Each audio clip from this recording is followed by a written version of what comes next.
Hi everybody, my name is Nicole Wade. I am the Health and Wellness Coordinator at the Lynn YMCA, and I'm here in Studio Y in Melrose, and today we're going to be talking about foam rollers and myofascial release. So when I ask people, do you have a foam roller, a lot of people say yes, and then I ask, do you use it, and they say no.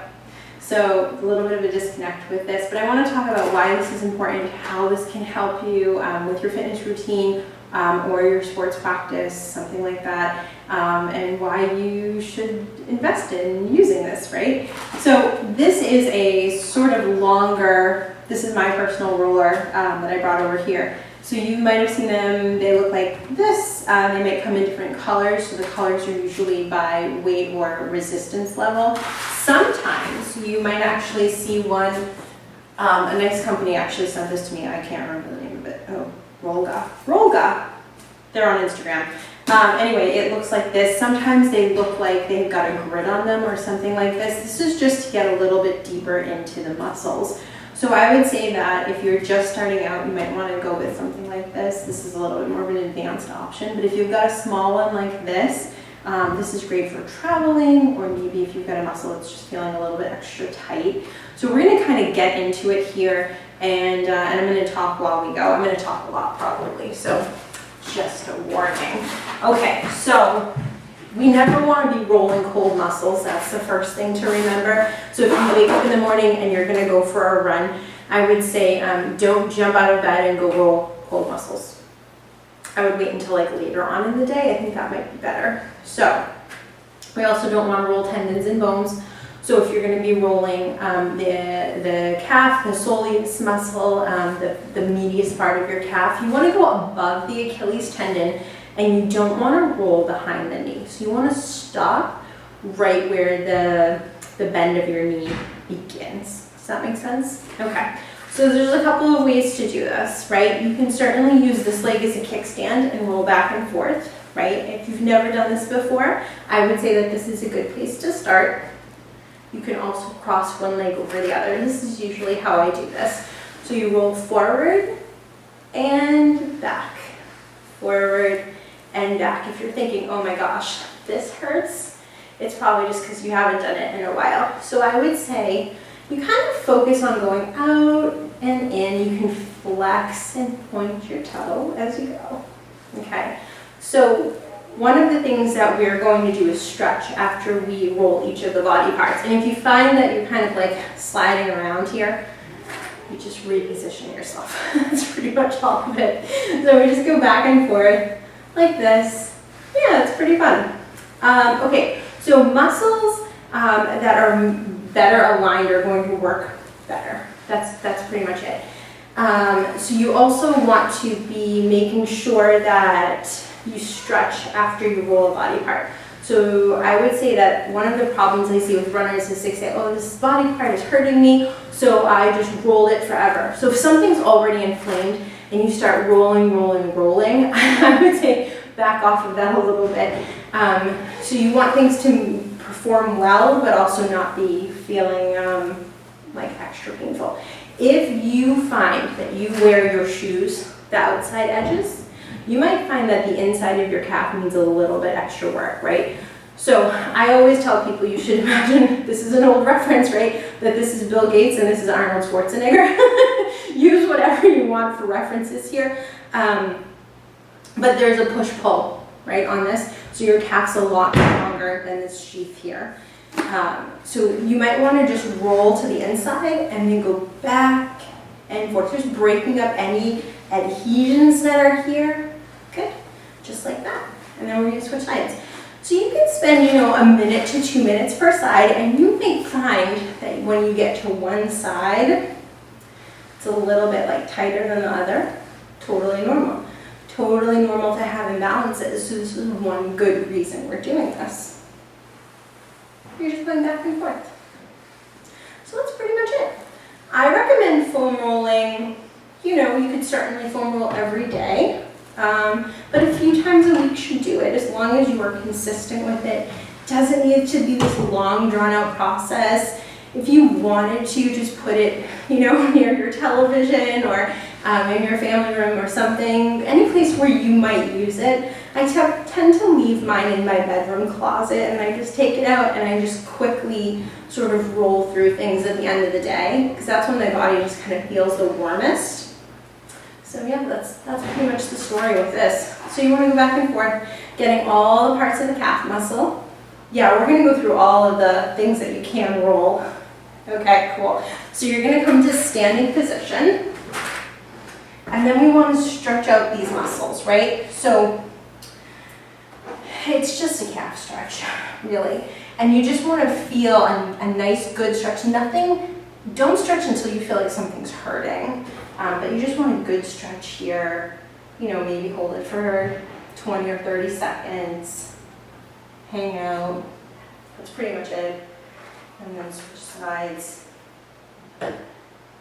I was anticipating there would be a bar that I could hold, so there's just a chair here, but use whatever you've got. Your wall is fine. A bureau, your countertop, whatever. The dog. I don't know what's going on.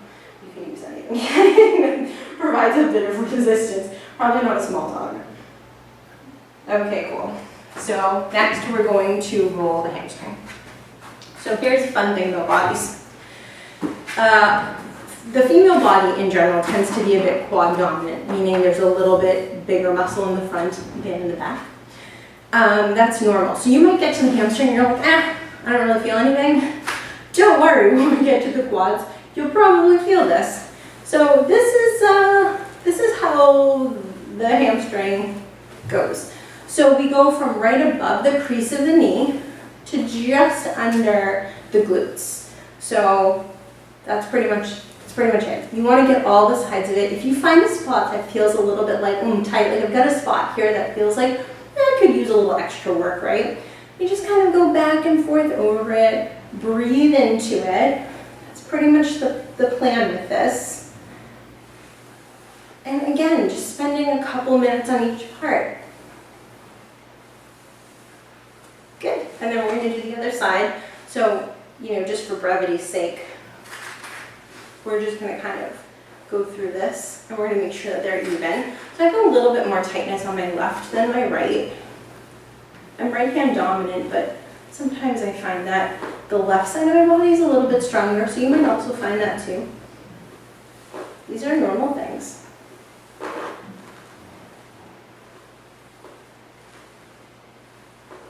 Great. If I had some music, I would play it for you.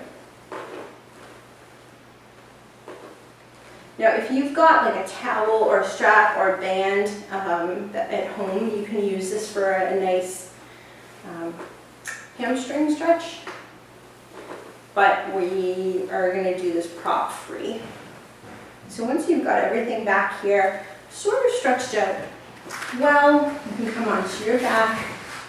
So you can do a couple of things here. You can take a figure 4. You can thread your fingers through and just kind of pull back. This feels really, really nice on the inner thigh, back of the thigh.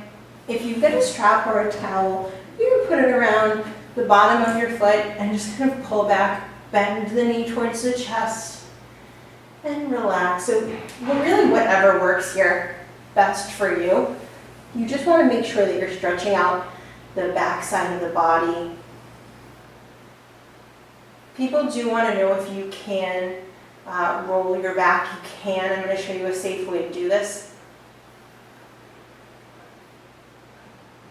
Okay, great. So that's how you would do that. The quad, on the other hand, quad. All right, here's the deal. There's no easy and elegant way to get in here. You just kind of have to go for it this way. So when you are sort of getting onto your foam roller, I would say put your knees in front of it, and then you kind of just, we cleaned this with wipes, so now everything's a little bit sticky.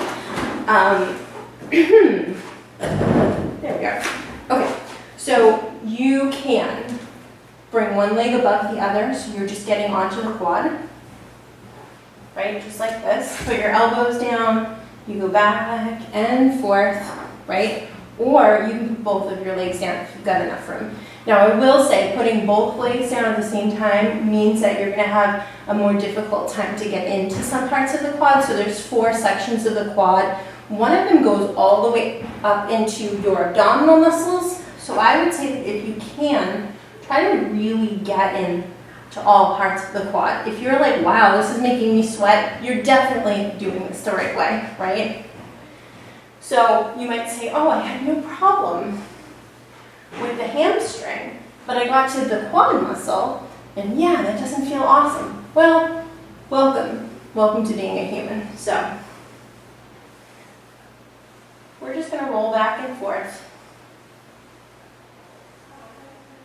It should feel pretty good but painful. It's like giving yourself like a deep tissue massage, which is nice right now because not a lot of massage places are open. 0, actually. So you can just do this at home. Now, one of the things that you can do if you're trying to get into your muscles a little bit deeper, you can roll forward, bend your knee, and then roll back. Or you can roll forward, extend, and then roll out, right? And you can do that with both. It's kind of nice.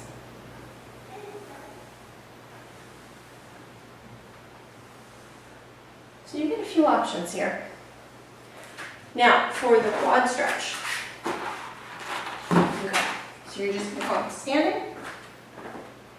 Anything that you can hold on to. You can bring your foot towards your glutes. And you just stretch. So again, 20 to 30 seconds. That's pretty much the whole story with that. And then we switch sides.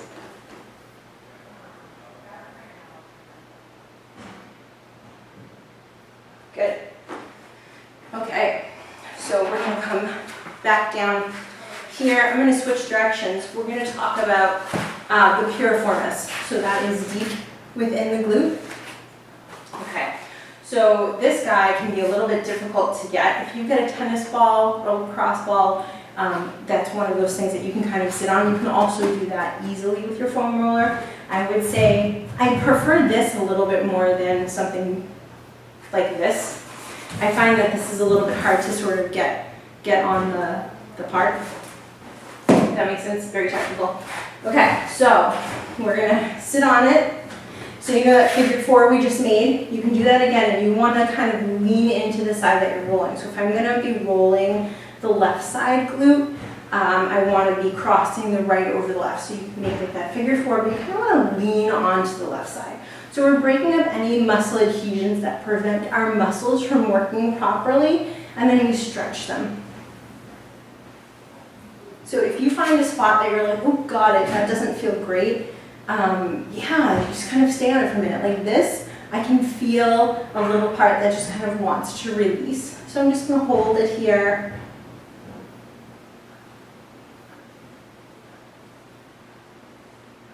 Good, and then we're going to switch sides. So if you want, you can also extend that leg. And if your hands are feeling like a little bit sore because you're like, oh, I'm not used to sort of balancing my body weight on my hands, completely normal, so just take a little break in between. That's pretty much how we do it.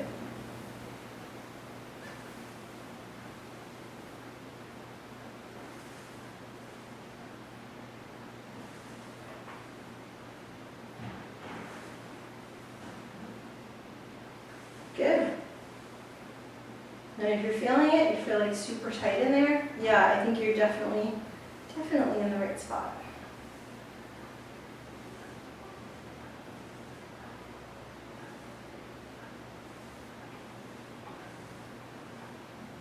Awesome. Okay, let's talk about rolling the back. So for the back, here's the deal with the back. You don't want to be rolling your low back. We don't want to roll that. We want to start around the mid-back and roll up. We also don't want to be rolling the cervical vertebrae, that's your neck. If you have long hair, you might want to just put it up really quick.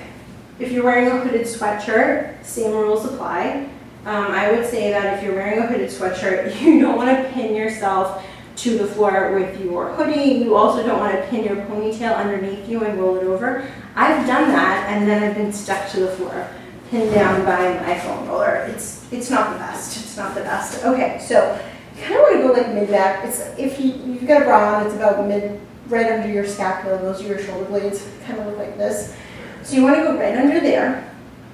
I want you to imagine that you've got a little orange, those little clementines tucked under your chin. So you want to hold that in place. So we're not jamming this in, we're also not back here, right? So abs are kind of in-ish. You kind of bring your bum off the floor. You can cross in front here, and you're just going to roll back and forth. You might hear a little bit of cracking in here, but you notice I'm not rolling all the way down to the lumbar area, right? I'm not rolling my cervical vertebrae. I'm just in my thoracic spine. So mid-back to shoulders, back and forth, right? Not rolling over ponytails or hoods. I'm going to show you another little trick that you can do with your foam roller for stretching.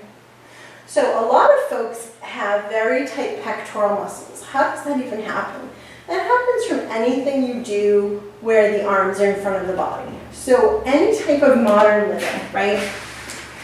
When your arms are in front of your body, if it's driving, using your computer, your phone, something like that, your arms are out here.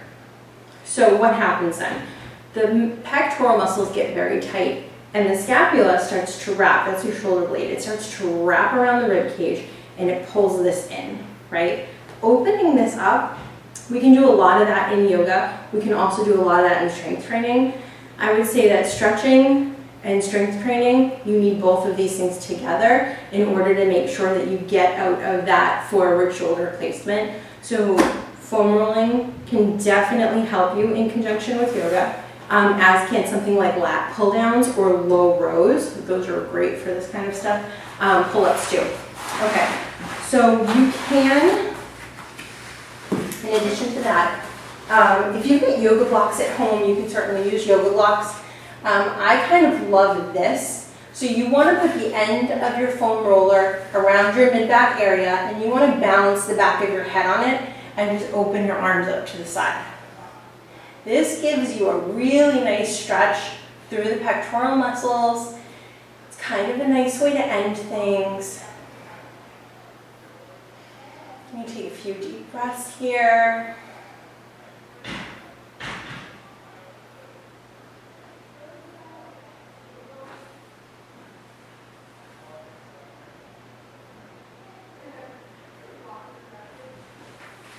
When you are ready, you can come up to seated. And that is our quick tutorial on how to use your foam roller. Thank you.